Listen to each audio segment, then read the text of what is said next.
Anne, ben senin için ölüme giderim. Ama şu anda karşımda duran kişi onun için can vereceğim kişiden çok uzakta. Aynı Ecmel'e benziyor. Sen öldürdün kadını. Ne biliyordu Sadakat? Sadakat sadakat benim kızım kayıp kızım. Sana ne oğlum benim karımla ha? Kim o Zerrin? Adam kim? Hora nasıl? Здравствуйте, мои дорогие подписчики! Добро пожаловать на мой канал. Не забудьте подписаться, чтобы получать уведомления о новых видео. Что предпримет Садакат, когда ловушка, которую она устроила для Альи, раскроется? Сможет ли Джихан спасти Садакат из-под стражи? Проявит ли Алья совесть и отзовет ли жалобу на Садакат? Пожалеет ли Садакат о своих поступках? Перестанет ли Садакат докучать Алье и Джихану? Сможет ли Экмель связаться с Садакат, полагая, что она убила Майн? Сможет ли Кая найти Зеррин? Кто похитил Зеррин? Может ли похитителем Зеррин быть кто-то из тех, с кем работает Демир? Выболтает ли Алья, напившись, все свои чувства Джихану? Все это и многое другое в этом видео. Если вы хотите, чтобы Садакат оставил Алью и Джихана в покое, чтобы Джихан и Аля были счастливы, а ситуация барана не разрушила их любовь, не забудьте поставить лайк и поделиться нашим видео. А теперь перейдем к анализу. Приятного просмотра! 34-я серия Узрк-Сихир останется в памяти зрителей как одна из самых напряженных и ярких серий сериала, как в эмоциональном, так и в драматическом плане. В этой серии переплетутся тени прошлого и настоящего, каждый персонаж достигнет переломного момента в своем внутреннем мире. Мужество Алии, неуравновешенность Джихана, падение Садаката, исчезновение Зеррин и отчаяние Каи усилят напряженность истории и выведут сериал на новый уровень. Когда заговор Садаката против Альи раскроется, многолетнее равновесие в особняке будет разрушено. Садакат, могущественная и непоколебимая власть в глазах всех, впервые попадется в собственную ловушку. Арест Алии после ее жалобы станет не просто судебным процессом, он разрушит как ее контроль над особняком, так и ее влияние на семью. На этот раз Садакат Ханем будет раздавлена не только внешне, но и внутренне. Крича «Как жена моего сына могла так со мной поступить?», она будет бороться с собственной совестью. Ведь в глубине души она будет помнить, как обидела Алию, сознательно наказав ее за невинность. Однако гордость, которую она хранила годами, не позволит ей выразить свое сожаление. Тем временем Джихан столкнется с величайшей дилеммой в своей жизни. С одной стороны его мать, с другой любимая женщина. Оказаться между ними – это уже не просто эмоциональный тупик, это станет битвой совести. Джихан будет испытывать гнев и боль, наблюдая, как его мать арестовывают. Он захочет защитить ее, но молчаливая решимость Алии сковывает ему руки. Алия будет стоять твердо, словно говоря: «Ты годами заставлял меня молчать, на этот раз я не буду молчать». Джихан будет пытаться всеми возможными способами спасти свою мать, встречаясь с адвокатами и используя свое влияние, но слова Алии «это не месть, это правосудие» остановят его. В этот момент Джихан увидит в глазах Алии не просто жену, а сильную женщину. Это осознание глубоко поразит Джихана, усилив его уважение к своей возлюбленной. Внутри Альи назревает буря. Часть ее будет опечален тем, что Садакат Ханем, женщина, которая ложно обвинила ее и постоянно усложняла ей жизнь, теперь находится в таком состоянии. Потому что сердце Алии никогда не наполнится злобой. На мгновение она задумается, может отозвать жалобу. Но затем она вспомнит свой прошлый опыт, пережитую несправедливость и то, как Садакат Ханем причинила боль даже Денис. Она будет сохранять решимость, думая: если я промолчу, она сделает это снова. Алия больше не будет просто невестой, а женщиной, ищущей справедливости. Эта решимость станет одной из самых сильных сторон развития ее характера в следующих сериях. С каждой минутой, проведенной в камере предварительного заключения, Садакат будет все больше сталкиваться со своим прошлым. Стены будут сжиматься, и тишина будет затягивать ее. Все, кем она когда-то командовала и кем управляла, теперь будут молчать.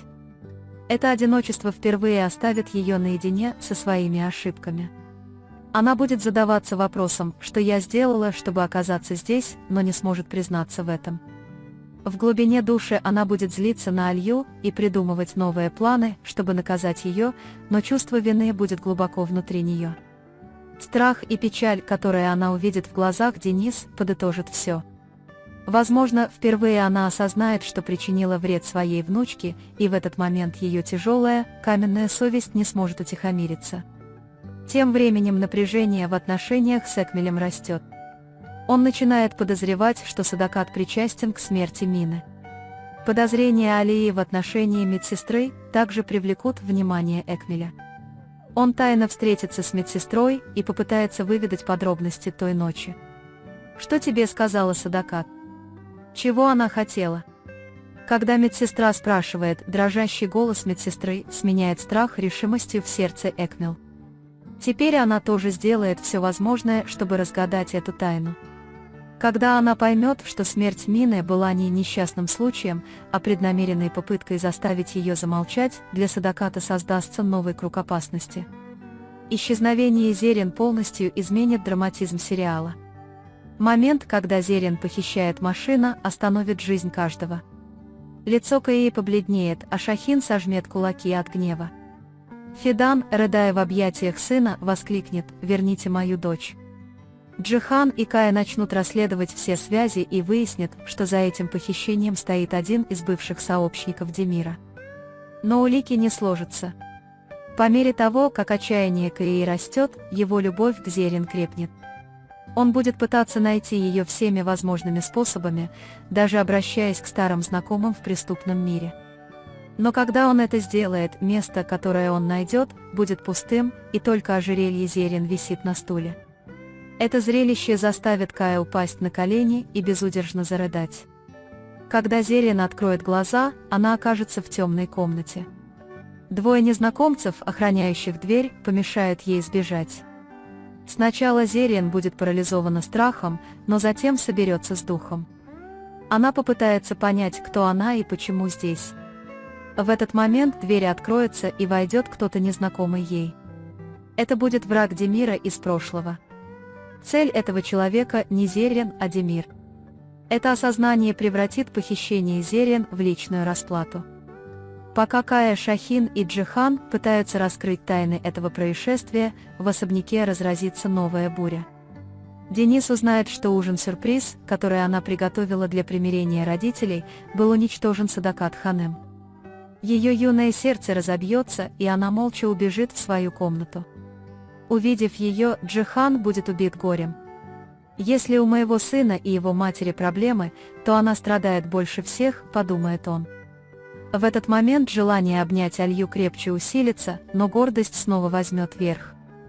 В ту ночь Алья не устоит, она выпьет, чтобы излить свои чувства. Слезы наворачиваются на глаза, она скажет Джихану: «Я люблю тебя, но иногда мне нечем дышать в этом доме». Дрожащим голосом она расскажет ему все, что скрывала годами.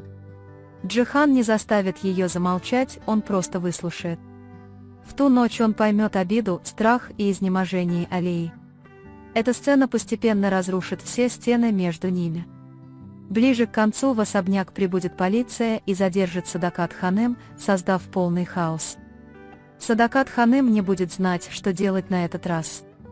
Когда она кричит «что-то не так», слова Алии «я подала жалобу» разносятся эхом в воздухе. В этот момент глаза Джихана расширяются, и все годами подавляемые чувства между его матерью и женой выходят на поверхность. Эта серия станет поворотным моментом как в эмоциональном, так и в тематическом плане. Падение Садакат Ханым, исчезновение Зерин, мужество Алии и нерешительность Джихана положат начало процессу невозврата. С этой серией Узрксихир, далекий город, перестанет быть местом, где живут только люди, он станет городом совести, где каждый сталкивается со своим прошлым, своими грехами и потерями. На этом мы завершаем очередной анализ. Вы можете поделиться своими ценными отзывами в комментариях. Не забудьте подписаться и включить уведомления, чтобы увидеть новые видео. Увидимся в следующем видео. Береги себя. Пока.